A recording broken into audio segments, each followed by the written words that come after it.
नमस्कार दोस्तों, मैं स्वतंत्र सिंह। सिर्फ भारत का नहीं, पूरी दुनिया का सबसे रिच टेम्पल है पद्मनाभ स्वामी टेम्पल। यह केरला के तिरुवनंतपुरम में है। इस मंदिर का इतिहास बहुत ज़्यादा अद्भुत और इंटरेस्टिंग है। लोकल लेजेंड के हिसाब से संत विल मंगलम स्वामियार से जुड़ी हुई है। वह एक महान संत थे। वह हर दिन सैलिग्राम पत्थर की पूजा किया करते थे और विष्णु जी का विशाल रूप के दर्शन के लिए मेडिटेशन किया करते थे। परंतु हर दिन एक बच्चा उन्हें आकर तंग किया करता था। एक दिन गुस्से में आकर उस बच्चे को उन्होंने पकड़ लिया, लेकिन आँख खोलने से पहले ही उस बच्चे ने उन्हें बताया कि वो महाविष्णु हैं और यदि उन्हें विराट रूप देखना है तो अनंत कारू फॉरेस्ट की ओर आ जाएं। परंतु इससे पहले जंगल का नाम उन्होंने कभी भी नहीं सुना था, इसलिए उस बच्चे की ज्वेलरी की आवाज़ की दिशा में वो जाने लगे। रास्ते में उन्हें एक रोता हुआ बच्चा दिखाई देता है। बच्चे को चुप कराने के लिए माँ अनंत कारू जंगल में छोड़ आने की धमकी देती हैं और फिर स्वामी जाते हैं और उस महिला से अनंत कारू का रास्ता पूछ लेते हैं। फिर बहुत मेहनत करने के बाद महुआ के पेड़ के पास पहुंच जाते हैं, परंतु उनके आश्चर्य का ठिकाना ही नहीं रहता है। उनके सामने महुआ का पेड़ अचानक से गिर जाता है और उन्हें भगवान विष्णु और नागों के राजा आदि शेष नाग या अनंत नाग बल लेते हुए दिखाई देते हैं।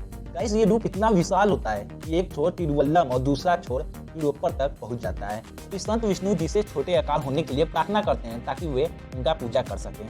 विष्णु जी उनकी बात मान लेते हैं। जैसे ही ये बात वहाँ के राजा को पता चलती है, वो वहाँ मंदिर बनाने का आदेश देते हैं और आगे चल के राजा मर्तंडा वर्मा इसी टेम्पल का रिन्यूअल करवाते हैं। और सवाल यह उठता है, इस मंदिर का नाम पद्मनाभ स्वामी टेम्पल क्यों पड़ा? इसका जवाब सुनकर आप हैरान हो जाएंगे।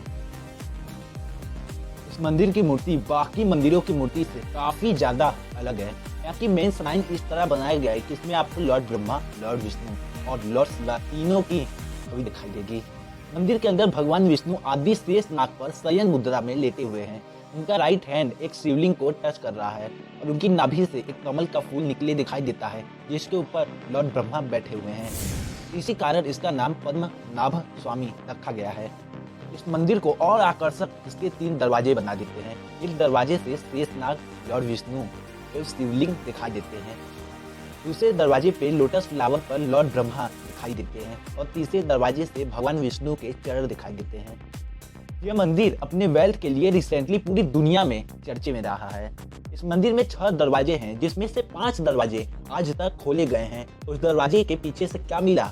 Ancient treasure, bags of gold, जिसमें से कुछ बैग की वजन 800 किलो से भी कहीं ज्यादा थी, जिसकी वैल्यू अगर आज के गोल्ड प्राइस में निकाले तो 400 करोड़ से भी ज्यादा आती है। इस पूरे ट्रेजर की वैल्यू 17 बिलियन यूएस डॉलर है या 1,19,000 करोड़। यह 17 बिलियन यूएस डॉलर सिर्फ गोल्ड की प्राइस है। अगर इस पर कारीगरी ऐड होती है तो 10 गुना बढ़ जाती है। यह एंटीक और कल्चरल वैल्यू ऐड होने पर 170 बिलियन यूएस डॉलर हो जाती है। सवाल यह उठता है कि आखिर क्यों अब तक ये छठा दरवाजा क्यों नहीं खोला गया? देखिए, जो छठा दरवाजा है अब तक का सबसे ज्यादा मिस्टीरियस दरवाजा है। वार्ड बी में इन दरवाजा में कुछ ऐसे नाग बने हुए हैं। माना जाता है कि जो वार्ड बी में खजाना है इन 5 दरवाजों से भी कहीं ज्यादा है और कहा जाता है कि ये दरवाजा सिर्फ एंशिएंट मंत्रों से ही खोले जा सकते हैं।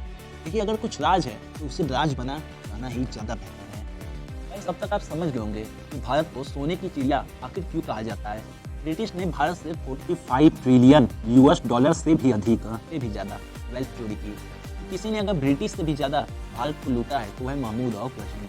महमूद ऑफ गजनी ने सोमनाथ टेम्पल से गोल्ड और रूबी के जेम स्टोन लूटे, यहाँ के शिवलिंग को भी तोड़ा। ये बात है 1000 साल पुरानी, जब सोमनाथ 20 मिलियन दिनार या 480 करोड़ पहली आक्रमण में लूटी गई। 16 बार और सोमनाथ को लूटा गया। सोमनाथ से 5 गोल्ड आइडियल्स उठाए गए, जिनकी आंखें रूबी से जड़ी हुई थी और एक रूबी की कीमत 50,000 दिनार की है। ये सब सुनकर दिल अंदर से दुखता है। भारत के मंदिरों को सैकड़ों सालों के इतिहास में कितनी ही बार तोड़ा गया है। यहाँ की मूर्तियों को खंडित किया गया है, इसका अस्तित्व मिटाने की हर कोशिश की गई है, लेकिन इसे जितनी बार गिराया गया है वो उतनी ही ताकत के साथ खड़ा हुआ है।